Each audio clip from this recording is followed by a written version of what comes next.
Hoje a gente vai ter um papo aqui sobre comprar imóvel 100% financiado. E se você não me conhece, eu me chamo Bruna, eu sou arquiteta e eu ajudo pessoas comuns a comprarem bons imóveis. O maior gargalo que a gente tem na hora de comprar um imóvel é justamente a bendita da entrada, não é mesmo? O tal dos 20% de entrada, que até um tempo atrás ali, em alguns imóveis estava em 30%, né, um valor ainda mais alto, e que hoje voltou a ser 20%, mas que pode sim oscilar, pode modificar de um banco para o outro a partir do financiamento que você venha fazer, mas que sim, é necessário ser pago para o vendedor, essa bendita dessa entrada. E aí eu escuto muita gente no mercado falando, escuto propaganda, inclusive, escuto vários modos que as pessoas trazem de como não pagar esses 20% e financiar esse imóvel em 100%.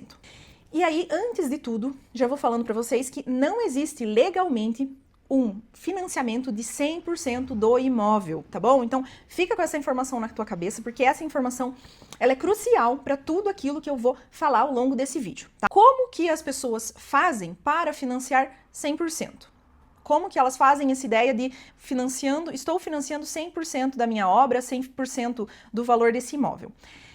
Eles fazem uma jogada de mercado, mas que eu já vou adiantar para vocês que é uma jogada errada e ilegal, que é a seguinte, que é você valorizar o teu imóvel, então avaliar ele, pedir para que ele seja avaliado num valor acima dele, num valor acima do que você vai pagar por ele, para que 100% do valor desse imóvel seja financiado. Ou seja, vou dar um exemplo aqui numérico para ficar mais fácil da gente entender. Vamos colocar aqui um imóvel que custa 400 mil reais. Então ele está no mercado, você negociou com o vendedor ele por 400 mil reais, ok? Então guarde esse número, mas você não tem o valor da entrada, tá? E o que as pessoas fazem? Elas, ao invés de dizer para o banco que você negociou esse imóvel por 400 mil reais, você diz para o banco que você negociou ele por 500 mil.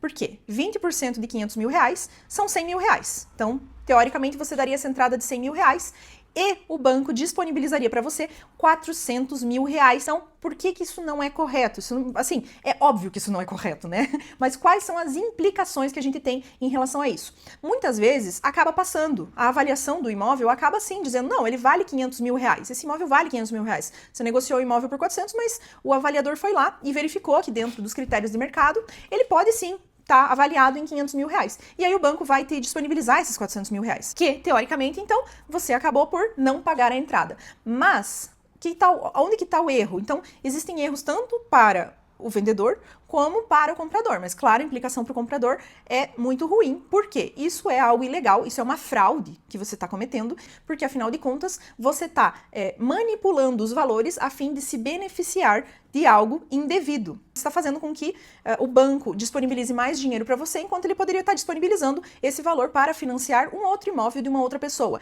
Então, isso pode ser enquadrado em um processo judicial e você responder a isso e, inclusive, ter implicações legais em relação ao teu imóvel. Dito isso, para o vendedor, receber uma proposta dessas também não é bom. Por quê? Primeiro que ele está sendo conivente com essa situação de estar vendendo um imóvel e recebendo um valor diferente.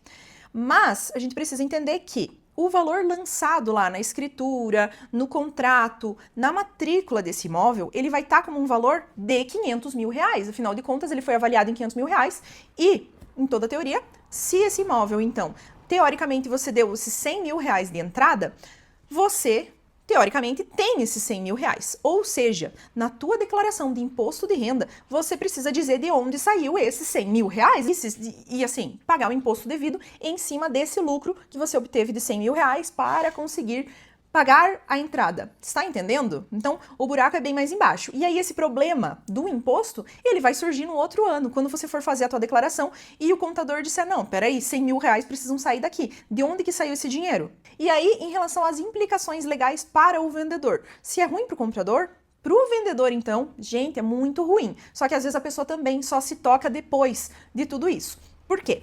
Porque digamos que esse imóvel que você comprou por 400 mil reais, mas que está declarado por 500 mil reais. Esse vendedor, ele comprou anteriormente esse imóvel por 200 mil reais, ok? Então, esses 200 mil reais, ele teve uma valorização de 200 mil, ok? 200 mais 200, 400. Mas ele foi declarado como 500 mil reais. E aí a gente precisa entender que esse vendedor, ele precisa pagar um imposto de 15% sobre o lucro que ele obteve com esse imóvel. Ou seja, o lucro dele passa de 200 para 300 mil reais. Então ele não vai pagar 15% em cima de 200 mil, ele vai pagar 15% em cima de 300 mil.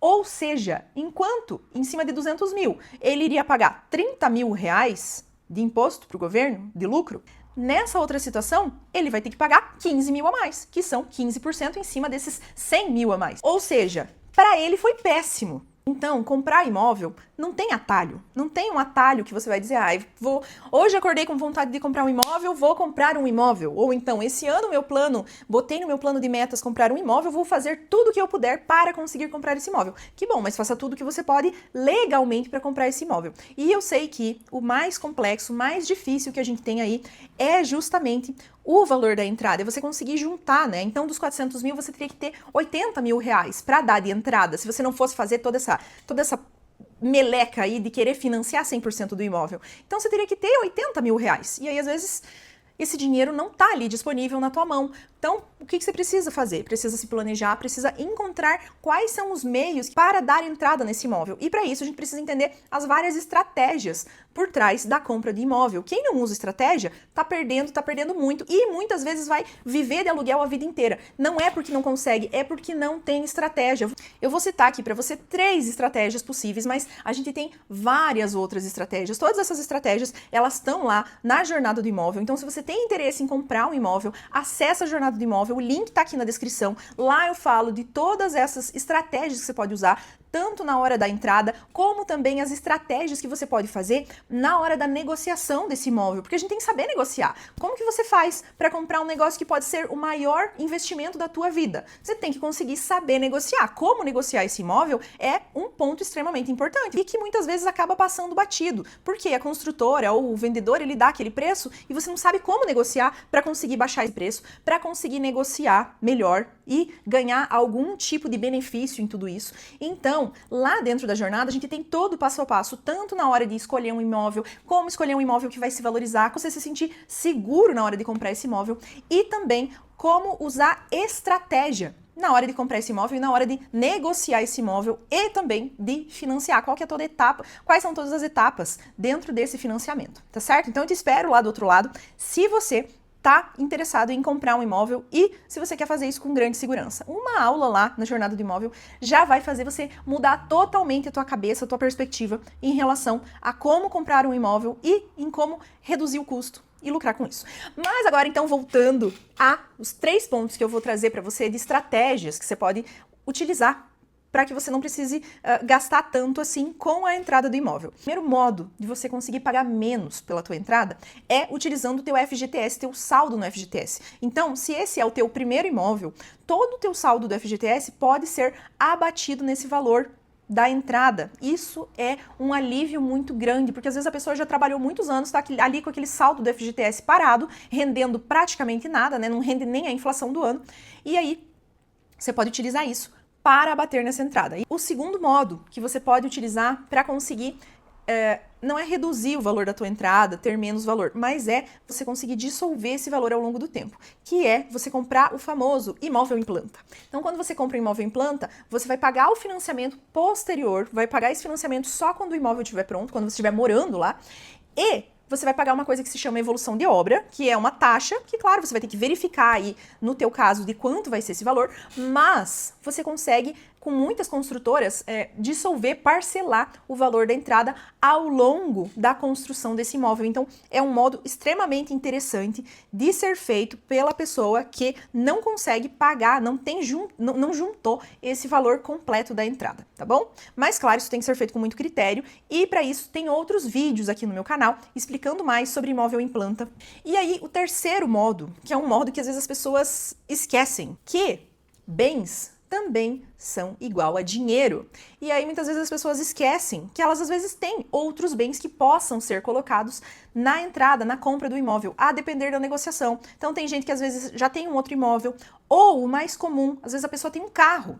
E aí você pode muito bem ficar um tempo com um carro um pouco mais barato para que você consiga comprar o teu imóvel, não é mesmo? Então, para isso, eu acho que é interessante também você pensar em modos de você talvez colocar um carro como parte da tua entrada, a depender da negociação, a depender do vendedor, isso é um modo possível. Então essas são formas de você flexibilizar a tua entrada. Mas como eu te falei, tem vários outros modos e também um outro item extremamente importante é a negociação, como eu já falei anteriormente.